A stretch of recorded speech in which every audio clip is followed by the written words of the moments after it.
Jadi 80% jadi? 80%. 3 minggu yang lalu belum kelihatan? Belum ada. Karena memang sistemnya knockdown? Jadi kedatangan Pak Presiden waktu 3 minggu lalu itu datang belum sama sekali Kosong? Iya. Hanya sirkuitnya aja. Diskusi Formula E itu bukan diskusi olahraga sekarang tuh.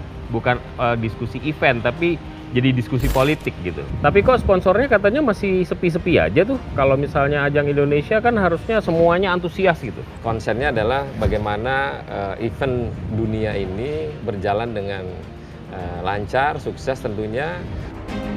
Ini berbeda dengan Mandalika yang ada hari pertama, hari latihan. Dia nggak pernah ada latihan, dia cuma latihan di simulator. Ini adalah bagian dari percepatan knockdown tadi. Nggak selamanya kita sebagai ustadz itu benar. Ya, saya sebenarnya percaya taklid.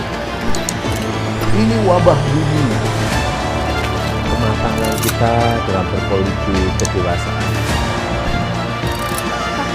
Waduh, ya.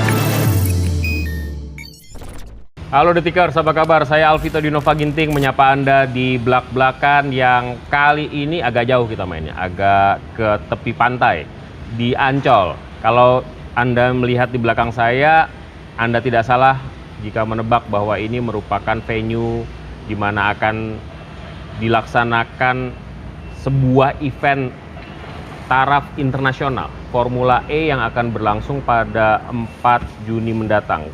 Saya ini melakukan taping atau rekaman ini pada tanggal 23 Mei. Jadi hanya kurun waktu kurang lebih 2 minggu saja penyelenggaraan akan berlangsung. Masih ada upaya-upaya penyelesaian penuntasan.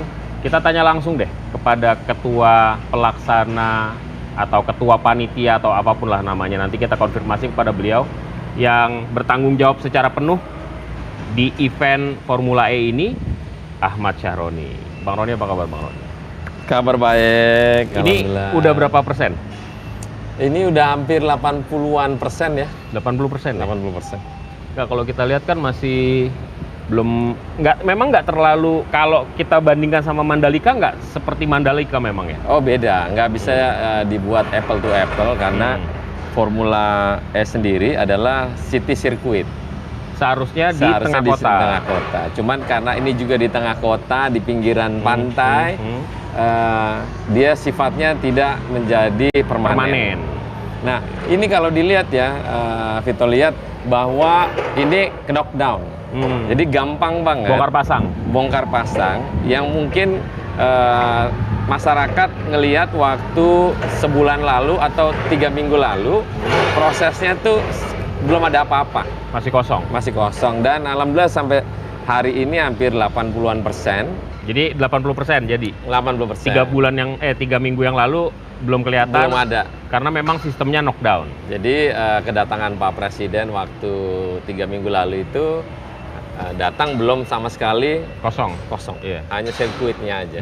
Baru aspalnya? Sirkuit secara total aspal 100% clear. Nah, selanjutnya inilah yang terbentuk di belakang ini adalah bagian dari percepatan knockdown tadi. Ya kalau ngomong kayak Borobudur lah, tiba-tiba jadi gitu. Ya, sekali lagi nggak bisa dibandingkan dengan Mandalika. Tidak bisa. Panjang sirkuitnya juga beda. Memang segitu, bukan karena kepepet maksimum 2,4. Ini berarti udah maksimum nih? Maksimum. Oke. Kenapa pendek ya? Memang kan pendek dan dia banyak tikungan. Karena mobil ini dia berteknologi elektrik. Pada saat dia ada pengereman, itu dia nge-charge sendiri baterainya. Jadi makanya ada 18 tikungan di sini adalah untuk dia nge-charge. Jadi ngejarnya bukan ngejar panjangnya, tapi ngejar nikungnya. Kira-kira gitu. Iya. Oke, jadi kalau dibilang sirkuitnya terlalu pendek enggak? Karena udah memenuhi standar. Memang standarnya si Formula E emang begitu. Dan sudah diawasi oleh, kita lihat tadi ada penyelenggara internasionalnya ya. Yes, mereka karena tim teknis mereka sudah datang dari 3 minggu lalu untuk mempersiapkan segala macam apa yang menjadi pendukung untuk sirkuitnya. Jadi nggak akomodatif terserah deh. custom Indonesia maunya kayak gimana kita bikin, nggak bisa kayak gitu. Itu sesuai aturan mereka, standar mereka. Panjang, terus kemudian model apa namanya tempat Grandstand. duduk, ya apa tribun dan lain sebagainya udah di Sampai ke sofa di VVIP itu semua standarisasinya dari mereka. sampai sedetil itu ya. Sampai sedetil itu. Jadi ini bukan kaleng-kaleng lah istilahnya ya. Istilahnya mereka sangat profesional. Kemarin kedatangan para pendukung mobil misalnya, mobil balapnya itu pemindahan dari kontainer ke truk sendiri, itu yang mindahin itu adalah mereka, si bulenya. Jadi sampai saking takutnya kalau perangkat itu ada hal-hal yang bermasalah. Jadi mereka sangat-sangat apa namanya mengawasi ketat semua persiapan hingga penyelenggaraan nanti ya. Nah, ini kan banyak orang bertanya nih, sekali lagi, ini jadi apa enggak? Kalau jadi sempurna apa enggak? Ya sempurna itu milik Tuhan katanya tadi. Tapi apa yang diantisipasi yang sekarang yang jadi catatan oleh penyelenggara? Sampai sekarang bukannya akhirnya kita percaya pede dengan 100%. Dengan segala yang kita siapkan adalah kita optimis penyelenggaraan tanggal 4 ready to go. Oke. Ready to go. Penyelenggaranya berlangsung dengan baik. Tapi yang nonton ada nggak? Kata orang, yang beli itu bule semua tuh, tiketnya masih belum laku. Nggak gini, di dunia mana aja, karena tiketnya dibeli secara online, bisa dibeli siapa aja. Bisa dibeli siapa aja, apalagi dia terbuka. Nah, register yang bisa melihat itu dari WNA itu karena ngisi nomor telepon dengan email. Nah, ini kan standarisasi beli online. Nah, kita juga nggak bisa mengatakan dia nggak boleh beli misalnya gitu, karena pembelinya itu secara online siapa aja boleh. Jadi nggak dominasi bahwa ini WNA. Memang kebanyakan WNA itu senang dengan motorsport, baik roda 2 maupun roda 4. Oke. Mobil otomotif lah kira-kira gitu ya. Yes, Formula E, Formula One apalagi. Oke. Jadi ini sampai sejauh ini berapalah tiket yang sudah terjual?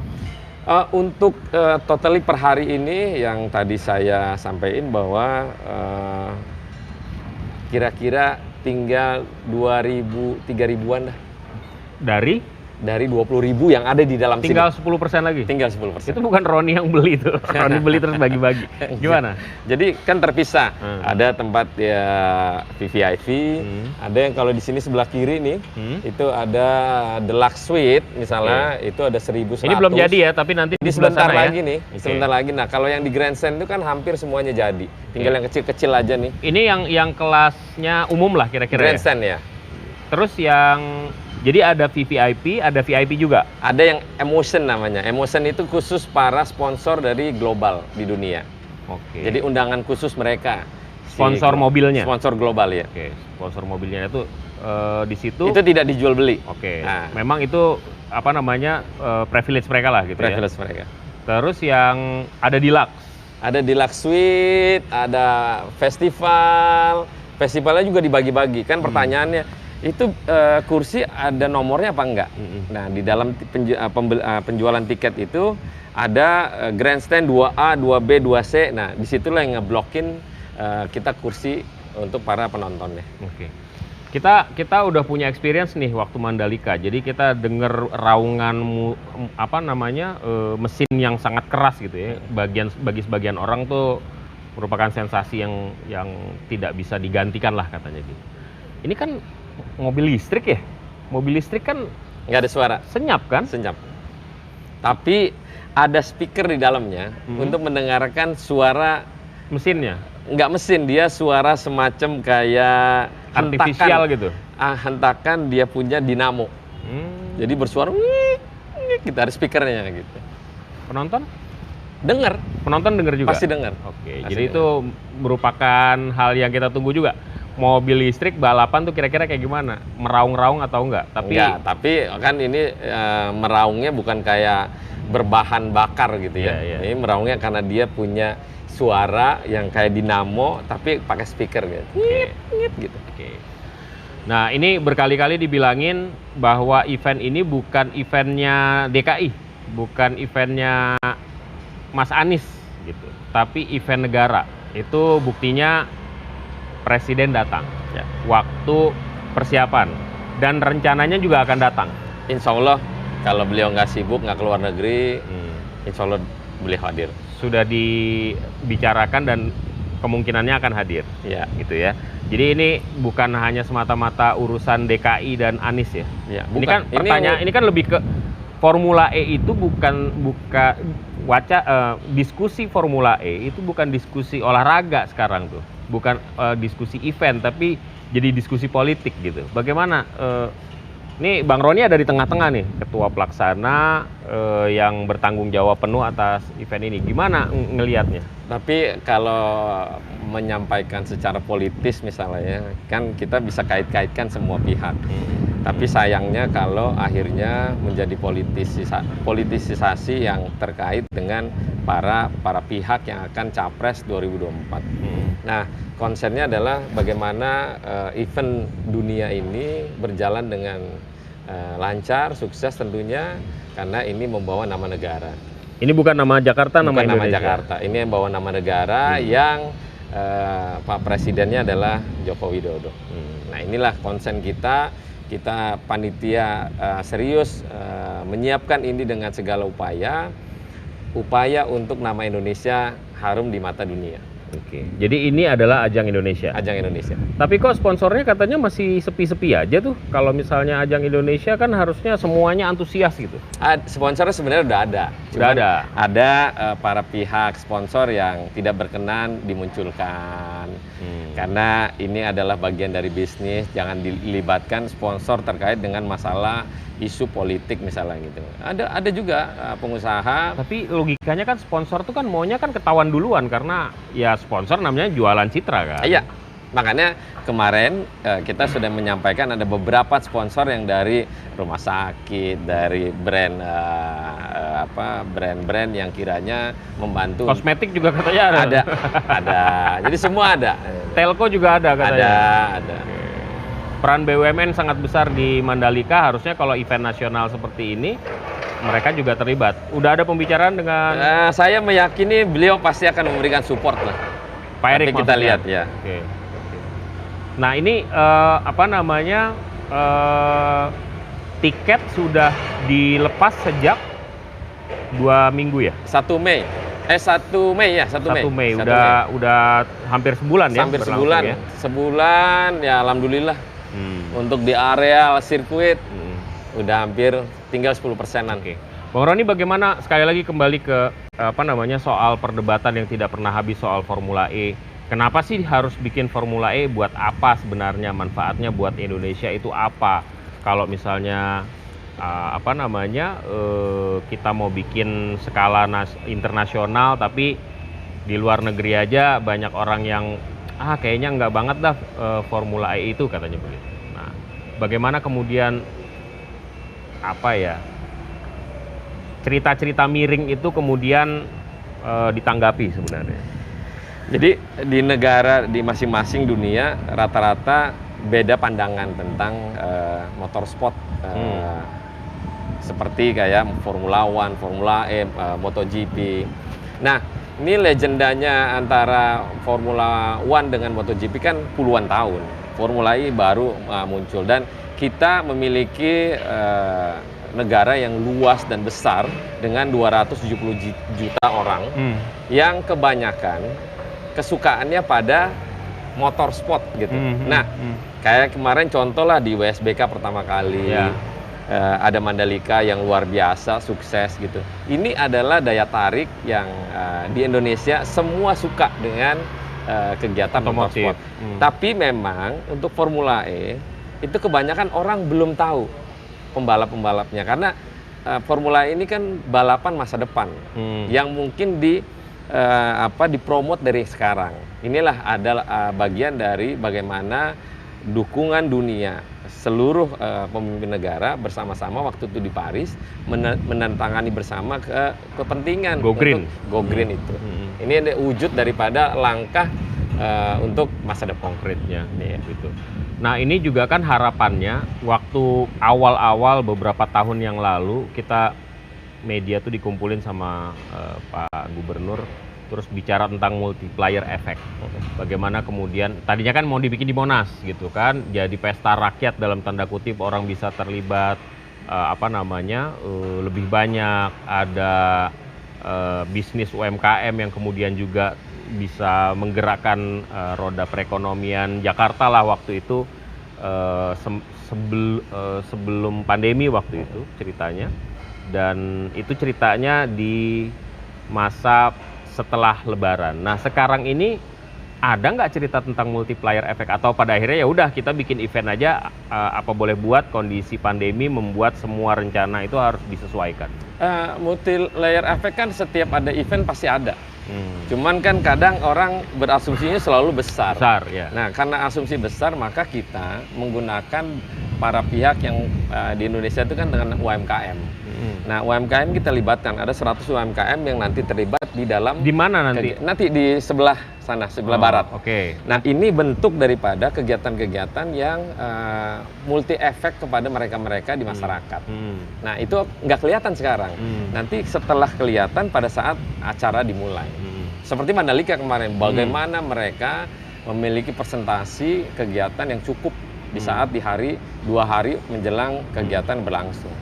Itu efeknya sebenarnya. Ini termasuk melibatkan Rara katanya. Mbak Rara mau datang juga untuk pertanyaan, ada pawang nggak? Ya mudah-mudahan hujannya nggak ada. Indonesia ini tidak valid kayak di negara lain lah.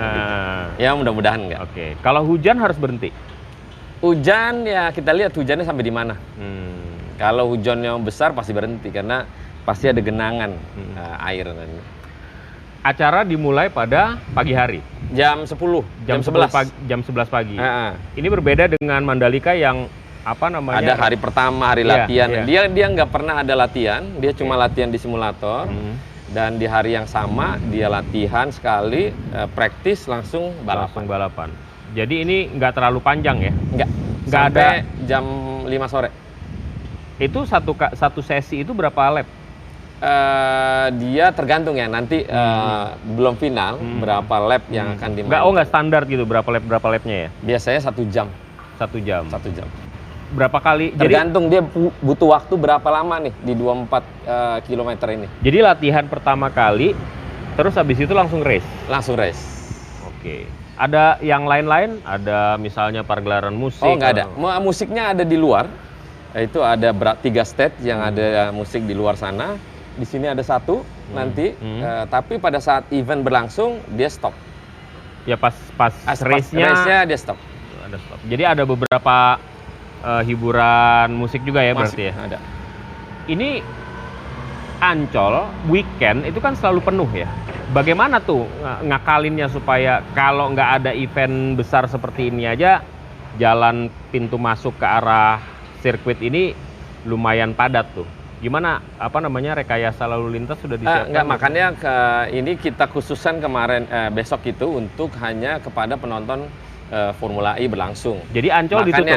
Ancol ditutup bagi mereka yang mau masuk hanya untuk membeli tiket Formula E. Seolah-olah membeli tiket untuk Formula E, tapi dibuka tetap sama. Gitu. Oke. Nah, nggak bisa masuk semua? Flow orangnya dan mobilnya itu mobil tidak boleh ada masuk di sini. Ada di G-Expo, ada di Kemayoran, ada di sebelah sana itu untuk parkir ditaruh di spot-spot untuk dianterin kemari. Jadi 7 menit waktunya. Ada shuttle nanti? Ada shuttle. Oke, jadi orang masuk tetap bisa masuk seperti mau nonton gitu? Iya.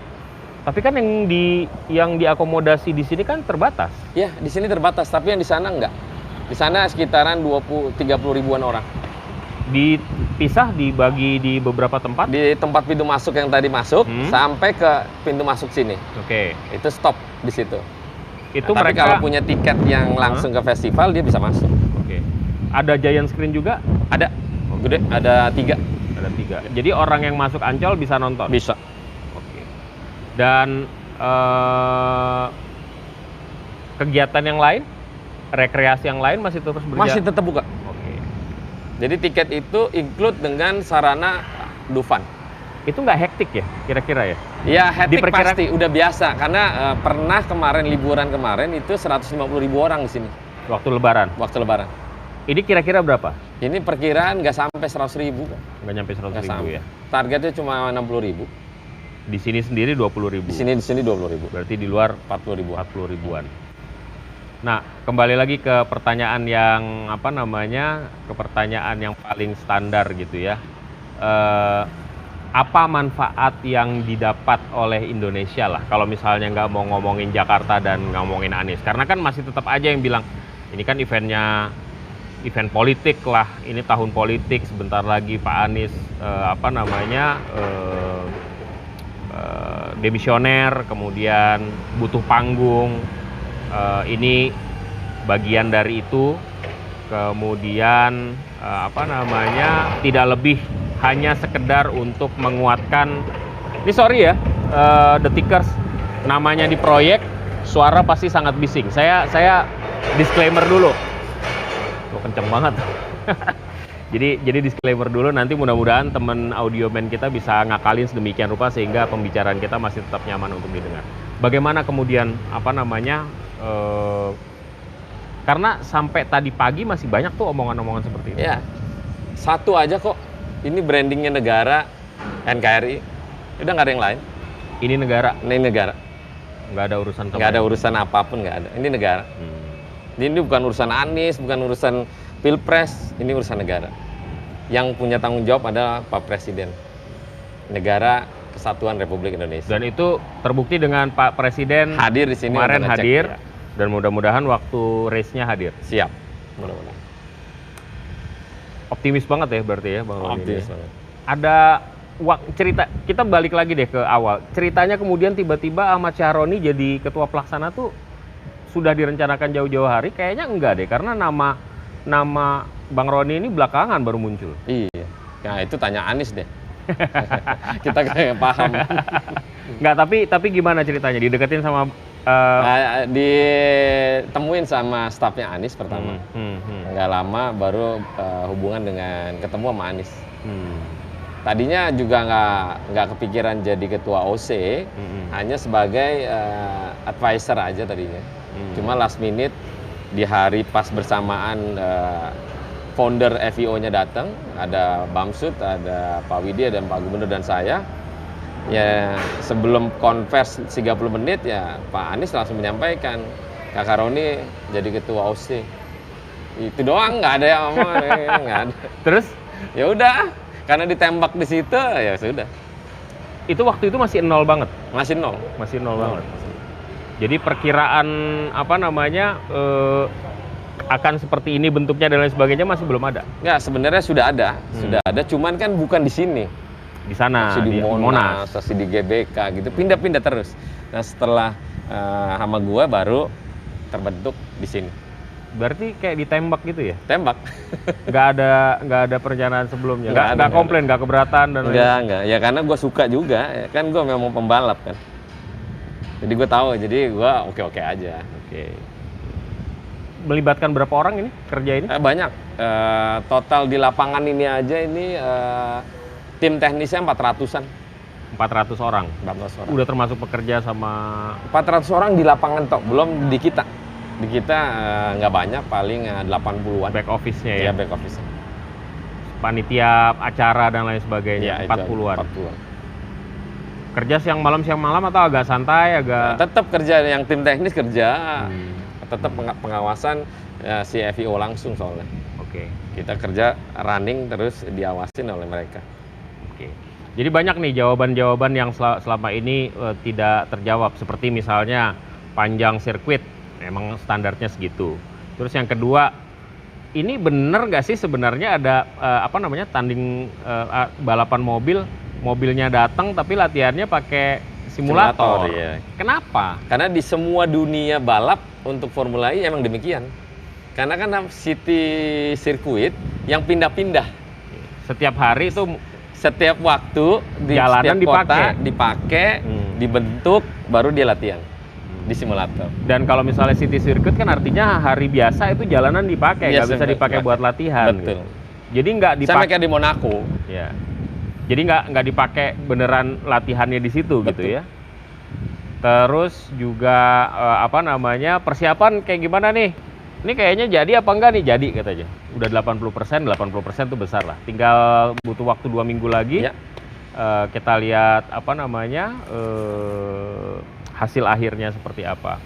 Kalau buat Bang Roni pribadi, Formula E itu apa sih? Bukan bangsa dan negara lah, bukan buat NKRI apa segala, buat ini apa, achievement apa nih? Bagus, ini kan tadi udah gue sebutin bahwa ini masa depan yang memang suka nggak suka kita akan beralih ke semua dengan penggeraknya listrik.